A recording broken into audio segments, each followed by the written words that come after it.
आजा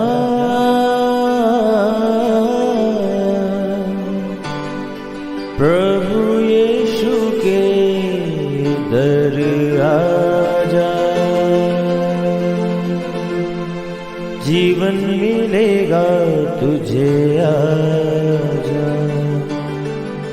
आजा प्रभु यीशु के दर आजा, जीवन मिलेगा तुझे। आजा आजा आजा आजा।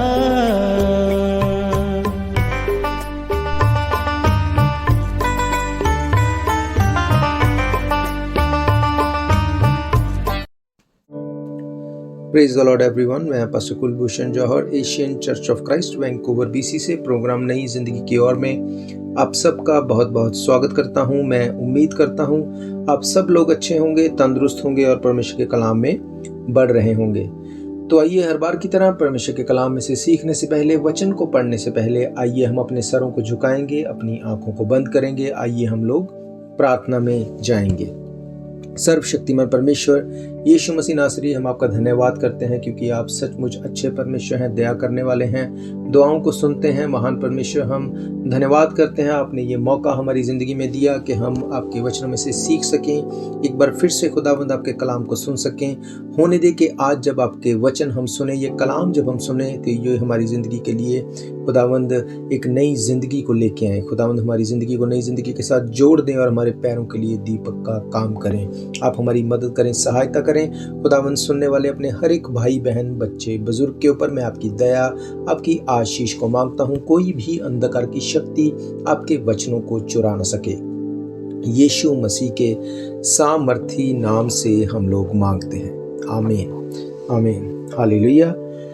तो मैं स्वागत करता हूँ आप सबका प्रभु यीशु मसीह की हजूरी में। आज हम परमेश्वर के कलाम में से एक बहुत ही एक इम्पॉर्टेंट टॉपिक को देखने जा रहे हैं।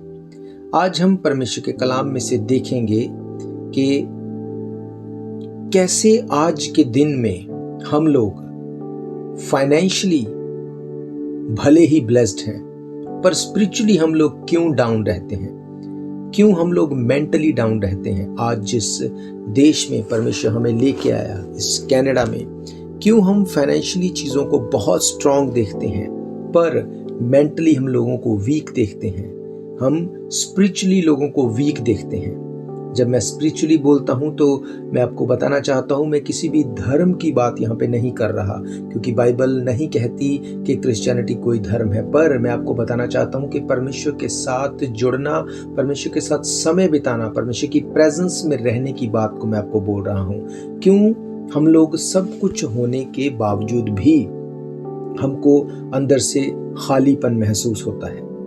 बहुत सी कॉल्स हमारे पास प्रार्थना के विषयों के लिए आती है।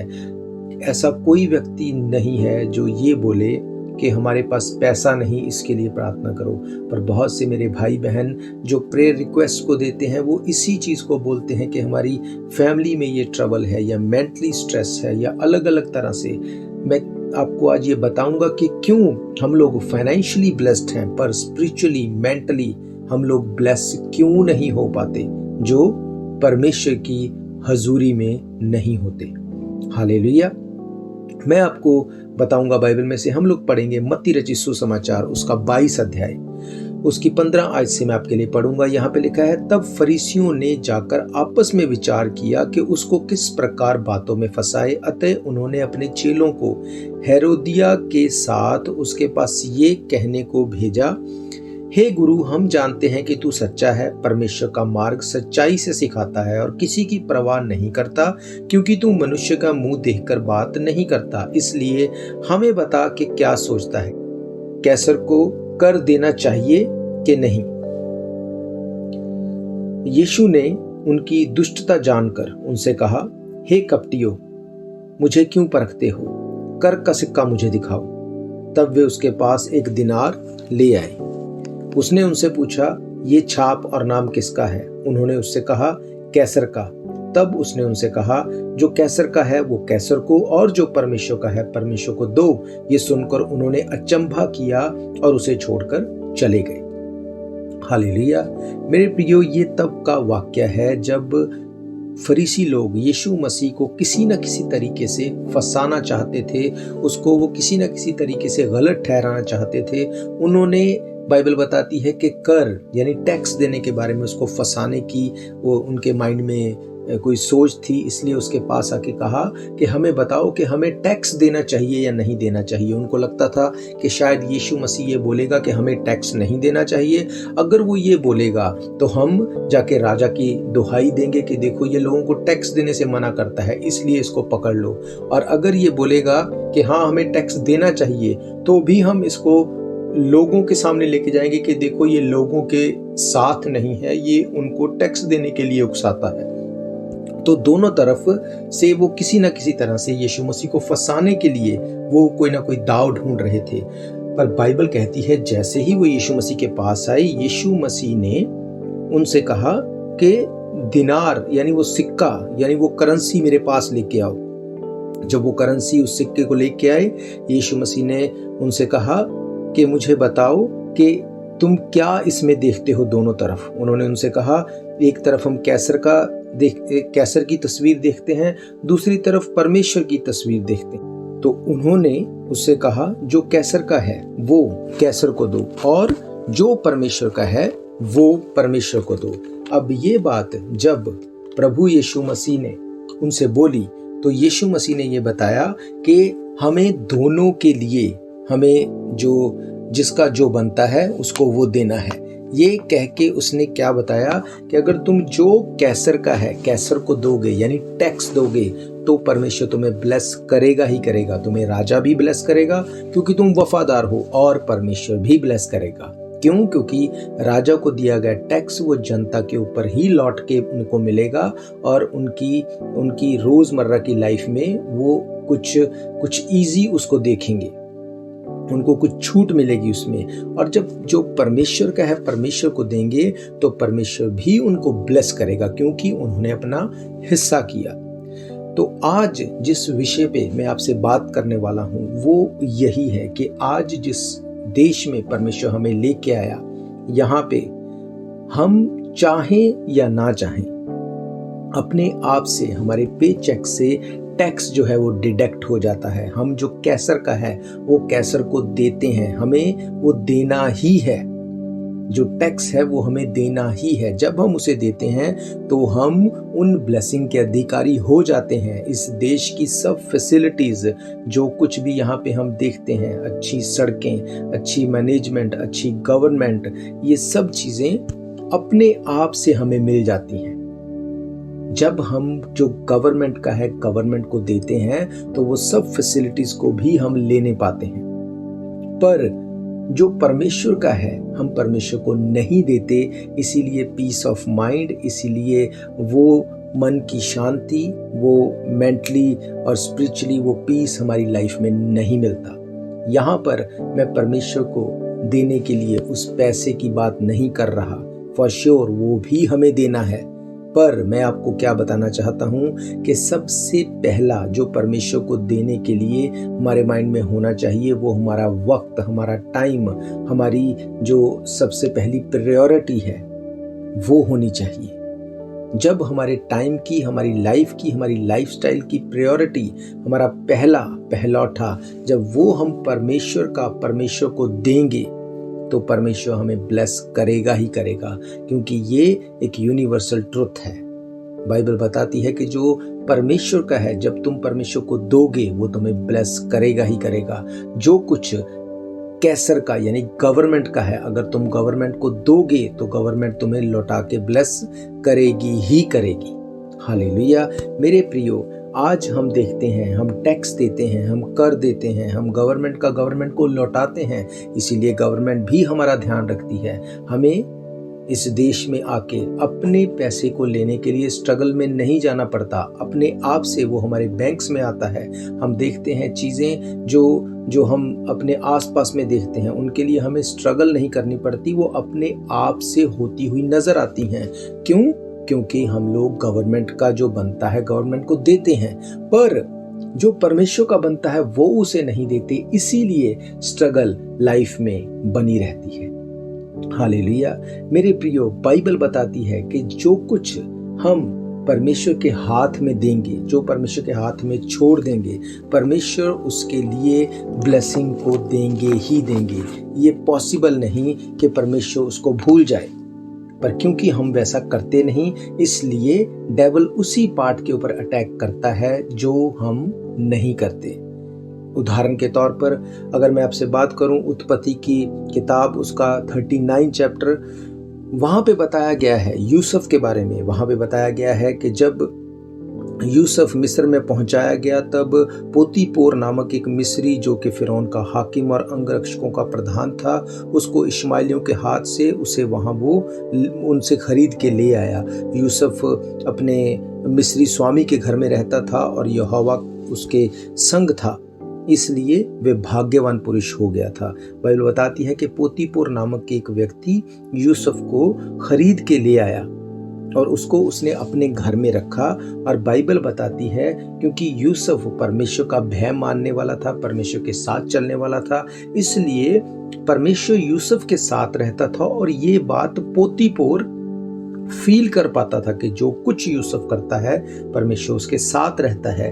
अब जब यूसुफ को इस तरह से ब्लेस्ड उसने देखा, बाइबल कहती है 3 आयत में, यूसुफ के स्वामी ने देखा कि यहोवा उसके संग रहता है और जो काम वो करता है उसको यहोवा उसके हाथ से सफल कर देता है। तब उसके अनुग्रह की दृष्टि उस पर हुई और वे उसकी सेवा टहल करने के लिए नियुक्त किया गया और उसने उसको अपने घर का अधिकारी बना के अपना सब कुछ उसके हाथ में कर दिया। बाइबल कहती है कि यूसुफ भले ही एक नौकर की तरह, सेवक की तरह उस पोतीपोर ने उसको खरीदा, पर जब उसने अपने घर में उसको लेके आया, उसने देखा कि ये पुरुष जो कुछ करता है वो उसमें सफल ही होता है। इसका मतलब यहोवा इसके साथ है, ये परमेश्वर के साथ रहने वाला व्यक्ति है। इसलिए उसने जब इस बात को समझ लिया तो उसने क्या किया, उसने कहा कि यूसुफ, मैं अपने घर में जो कुछ मेरा है वो सब कुछ तेरे हाथ के नीचे कर देता हूँ, सब कुछ का तू अधिकारी होगा, तू सब कुछ की टेक केयर करेगा। पर उसने कहा कि मेरी पत्नी को छोड़ के सब कुछ तेरे अधिकार में होगा। मेरे प्रियो, बाइबल बताती है यूसुफ बहुत ही हैंडसम था और पोतीपोर की पत्नी ने यूसुफ को उकसाया कि उसके साथ वो गलत रिलेशन बनाए। हालांकि यूसुफ ने ऐसा नहीं किया, इसके लिए उसको जेल खाने में झूठी तोहमत लगा के डाल दिया गया।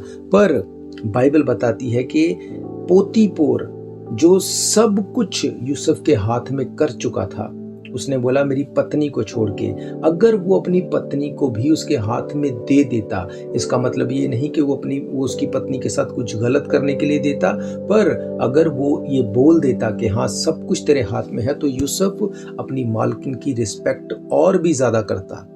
क्योंकि जब उसने उसको ऑफर किया अपने साथ सोने के लिए, तो यूसुफ ने नहीं कहा कि हाँ मैं तो इमोशनली टूटा हुआ हूँ या हाँ मैं ऐसा करूँगा। उसने कहा नहीं, वो मेरा मालिक है और मैं अपने परमेश्वर का भय मानता हूं, मैं ऐसा नहीं करूंगा। वो ऐसा कभी भी नहीं करता।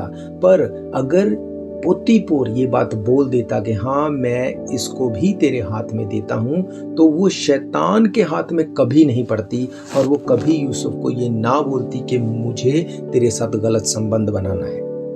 हालेलुया। मैं आपको क्या बताना चाहता हूं कि जो कुछ हम परमेश्वर के हाथ में देंगे, परमेश्वर उसे प्रोटेक्ट करेगा। जो कुछ हम उसके हाथ से हम पीछे कर लेंगे, शैतान हमेशा उसके ऊपर आंख रखेगा। आज हम टैक्स देते हैं, इसलिए डेविल उसके ऊपर अटैक नहीं कर सकता। गवर्नमेंट उसको हमें पे बैक करती है, पर जो परमेश्वर का है हम उसे नहीं देते, इसीलिए डेविल उसी चीज के ऊपर अटैक करता है।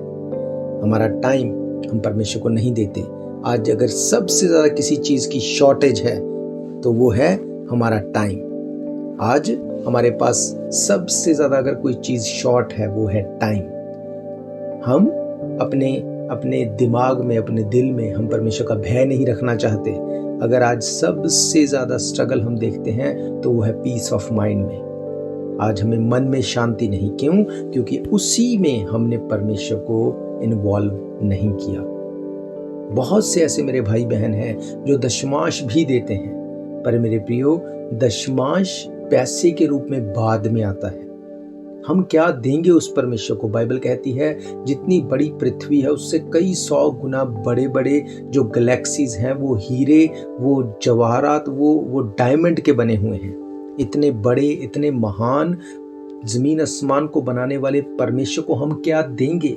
हमें लगता है कि हमने पैसा दिया और दैट्स इट, हमारी ड्यूटी खत्म हो गई। मेरे प्रियो, ऐसा नहीं है। पैसा बाद में है, पहले हमारी अवेलेबिलिटी है। जब हम परमेश्वर को अपनी अवेलेबिलिटी देंगे, हम उसके साथ बैठेंगे, हम उसके साथ टाइम देंगे, हम उसको अपनी लाइफ का एक ऐसा हिस्सा बनाएंगे कि हाँ, मुझे हर वक्त परमेश्वर के साथ बने रहना है। बाइबल कहती है हर समय प्रार्थना में बने रहो, हर समय आराधना में बने रहो। मीन्स सोते जागते उठते बैठते तुम्हारे मन में, तुम्हारे दिमाग में, तुम्हारे दिल में परमेश्वर के लिए ही गीत, भजन, संगति उसी तरह से चलती रहनी चाहिए, जो कि हम नहीं करते। इस पार्ट को हम परमेश्वर के हाथ में नहीं देते। इसी चीज के ऊपर डेविल अटैक करता है। हम अपना टाइम परमेश्वर को नहीं देते और सबसे ज्यादा टाइम को ही डेविल मैनिपुलेट कर देता है, वो उसको खराब कर देता है। हालेलुया। मेरे प्रियो, बाइबल बताती है, यीशु मसीह ने कहा जो परमेश्वर का है वो परमेश्वर को दो, जो कैसर का है वो कैसर को दो। आज हम कैसर का तो कैसर को देते हैं, जिसका बदला भी हम देखते हैं, पर परमेश्वर का परमेश्वर को नहीं देते, इसीलिए उसका बदला हम नहीं देख पाते। हालेलुया। एक और हिस्से को मैं आपके लिए पढ़ूंगा ताकि आपको और अच्छे से समझ आ जाए।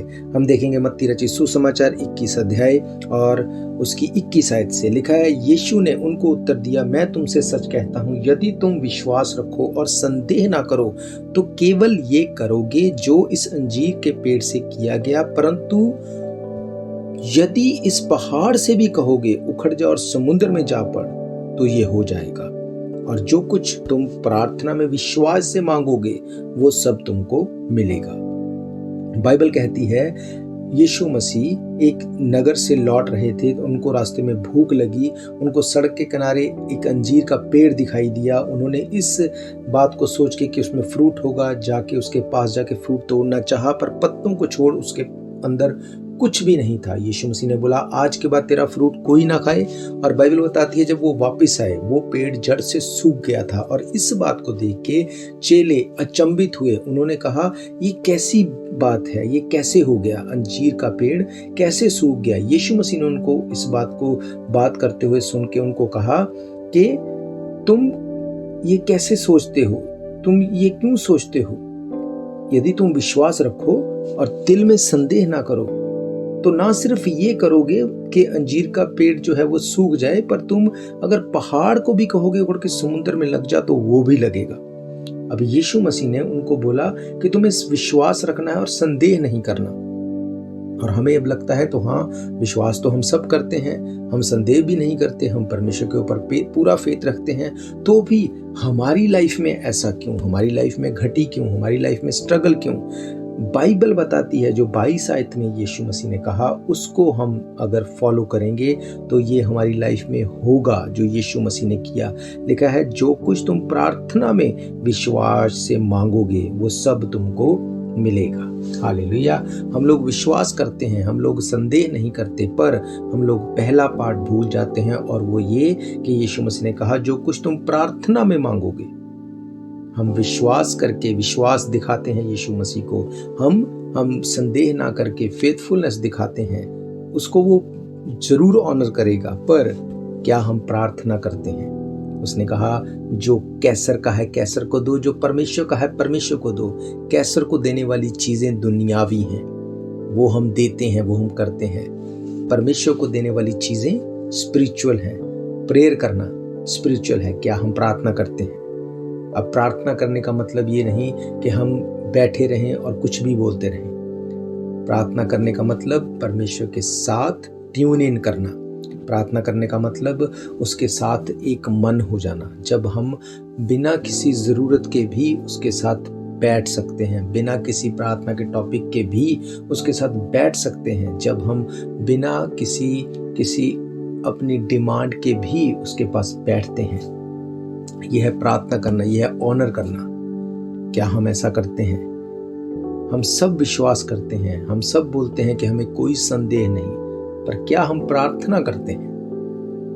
क्यों मैं आपको ये बात बोल रहा हूं? क्योंकि यीशु मसीह ने चीजों को बिल्कुल क्लियर बताया। उसने कहा विश्वास करो, संदेह मत करो। अब ये तो हर एक जन बोलेगा कि हाँ मेरे मन में विश्वास है, परमेश्वर कर सकता है। हाँ मुझे शक नहीं है, क्योंकि मैं परमेश्वर पे शक नहीं कर सकता। वो तो कभी भी कुछ भी कर सकता है, मुझे इसमें कोई शक नहीं। पर क्या हम ये प्रार्थना करते हैं कि ये पहाड़ यहां से उखड़ के समुद्र में जाके लग जाए? इसका क्या मतलब? इसका मतलब क्या हम ये प्रार्थना करते हैं कि इम्पॉसिबल पॉसिबल हो जाए? क्या हम प्रार्थना करते हैं? हम बोलते हैं कि हम विश्वास करते हैं, हम बोलते हैं कि हमें शक नहीं, पर क्या हम प्रार्थना करते हैं? प्रार्थना करना इस बात को दिखाएगा कि जो परमेश्वर का है हम परमेश्वर को दे रहे हैं। मीन्स हम इस बात को बोलते हैं मेरी बीमारी जड़ से खत्म हो जाएगी।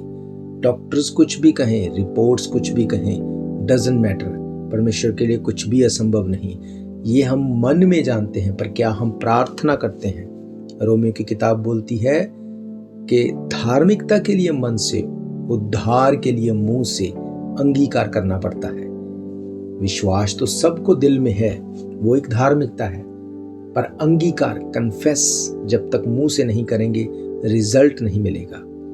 जो कैंसर का है वो फिजिकली नजर आता है, हम कैंसर को देते हैं। जो टैक्स है वो फिजिकली नजर आता है, हम देते हैं गवर्नमेंट को, इसीलिए गवर्नमेंट हमें ब्लेस करती है। पर जो परमेश्वर का है, क्या वो फिजिकली नजर आता है? हम बोलते हैं हमने मन में प्रार्थना की, हमें बोल के प्रार्थना करनी है, फिजिकली टाइम देना है उसको। कितने घंटे हम बैठते हैं परमेश्वर के साथ, कितने घंटे हम उसका काम करते हैं। बाइबल कहती है तुम मेरा काम करोगे, मेरा पिता तुम्हारा आदर करेगा। आज आदर हम लेना चाहते हैं, पर काम हम नहीं करना चाहते।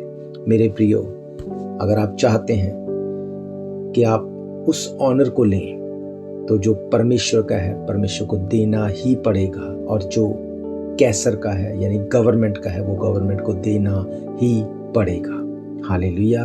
मैं अक्सर इस बात को बोलता हूं कि अगर दो किसान हैं, एक किसान वो जिसके पास खेत भी खुद का है, बीज भी खुद का है, पर वो उस खेत में जाके बीज को अपने हाथ में रख के बैठा रहे और बोए ना, क्या वो उस फसल को काटेगा जिसको वो एक्सपेक्ट करता है? और दूसरी तरफ एक किसान जिसके पास बीज भी किराए का है और खेत भी किराए का है, पर वो वहां पे बीज को बोएगा और मेहनत करेगा।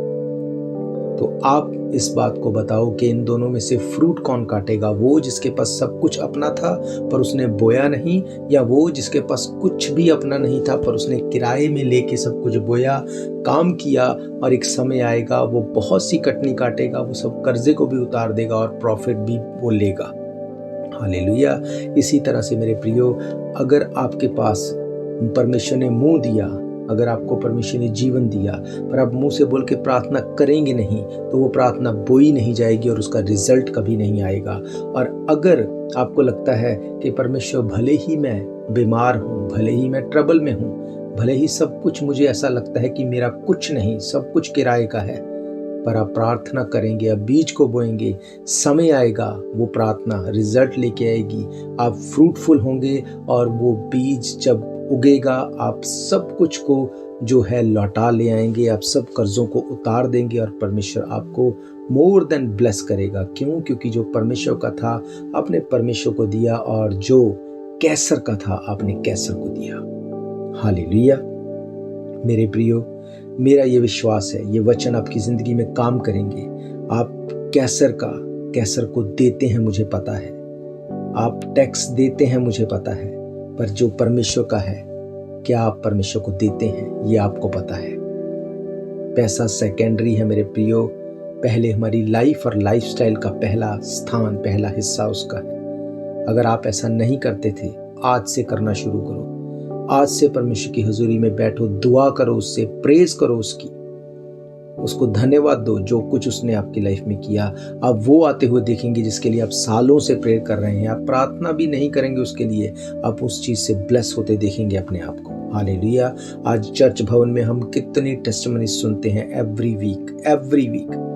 लोग फ़ोन करके बताते हैं कि ये काम इतने सालों से नहीं हुआ, और जैसे ही हमने प्रेयर शुरू की, जैसे ही हमने चेन प्रेयर में भाग लेना शुरू किया, हमने वो ब्लेसिंग्स देखी जिसके लिए सालों से हम स्ट्रगल में थे।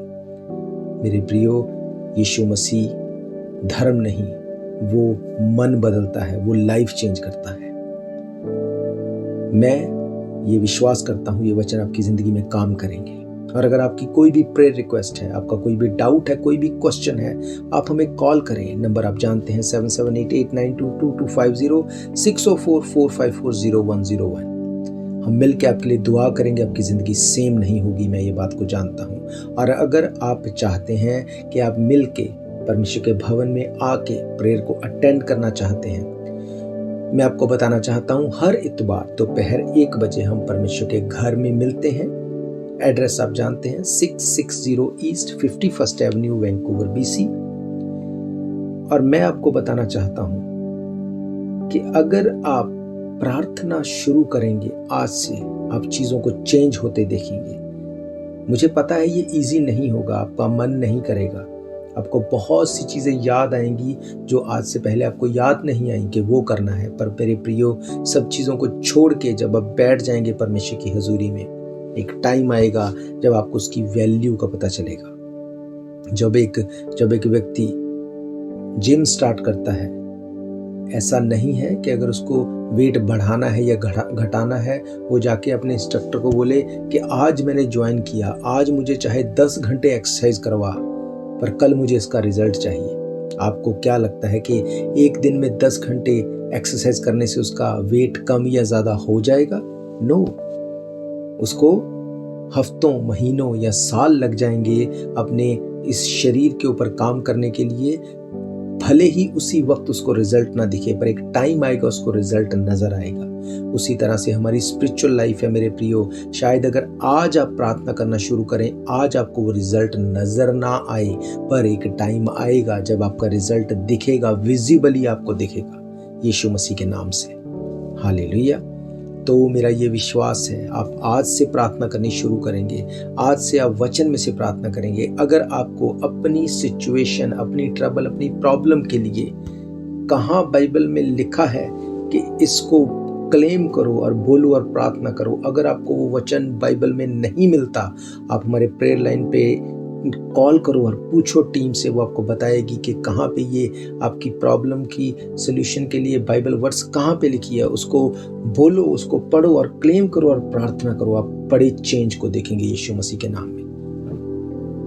हालेलुया।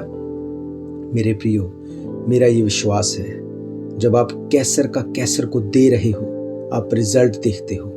आप टैक्स देते हो गवर्नमेंट को, आप रिजल्ट देखते हो।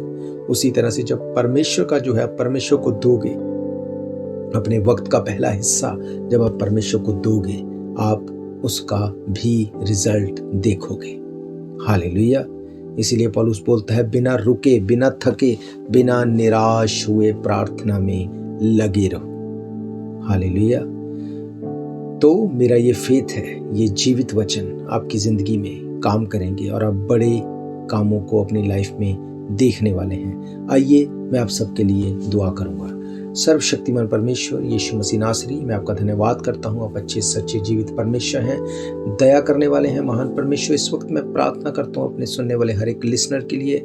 महान परमेश्वर, ये फेथफुल लोग हैं खुदावंद, ये वो लोग हैं जिन्होंने कैसर का कैसर को हमेशा दिया, गवर्नमेंट का गवर्नमेंट को हमेशा दिया, और खुदावंद ये फेथफुल है, इसलिए उस रिजल्ट को देखते हैं। आज मैं प्रार्थना करता हूँ जो तेरा है ये तुझे देने वाले हों, तुझे वो वक्त जो तूने इन्हें दिया लौटा के खुदावंद देने वाले हों, ताकि उसको 100 गुना करके तू इनकी जिंदगी में जोड़ दे। खुदावंद मैं प्रार्थना करता हूँ ये तेरे साथ भी फेथफुल रहें ताकि बड़े रिजल्ट को देखने पाए। मैं प्रार्थना करता हूँ परमेश्वर, अगर इनमें से कोई बीमार है, कोई कमजोर है, किसी की कोई ट्रबल है, किसी की कोई फाइनेंशियल प्रॉब्लम है, किसी की कोई इमिग्रेशन ट्रबल है, यीशु मसीह के नाम से सारी ट्रबल्स गिरें, सारी प्रॉब्लम्स गिरें। यीशु मसीह के नाम से हम बड़ी गवाहियों को इनकी लाइफ में देखें। महान परमेश्वर खुदावंद, इनको मैं तेरे नाम से ब्लेस करता हूँ, बीमारियों को गिरने के लिए मांगता हूँ खुदावंद। एक बड़ी खुदावंद टेस्टमनी इनकी लाइफ का हिस्सा हो। तेरे लहू से ढांपता हूँ और तेरे नाम से हर एक को मैं ब्लेस करता हूँ। यीशु मसीह के सामर्थी नाम से हम मांगते हैं, आमीन, आमीन। हालेलुया। तो मैं आप सबका धन्यवाद करता हूँ, आपने अपना कीमती समय निकाला। हम फिर मिलेंगे नेक्स्ट वीक परमेश्वर की हजूरी में। तब तक के लिए आप सबको प्रेज द लॉर्ड, जय मसीह की। God bless you all. ये मौका होगा आखिरी, तुझको बुला रहा है नासरी।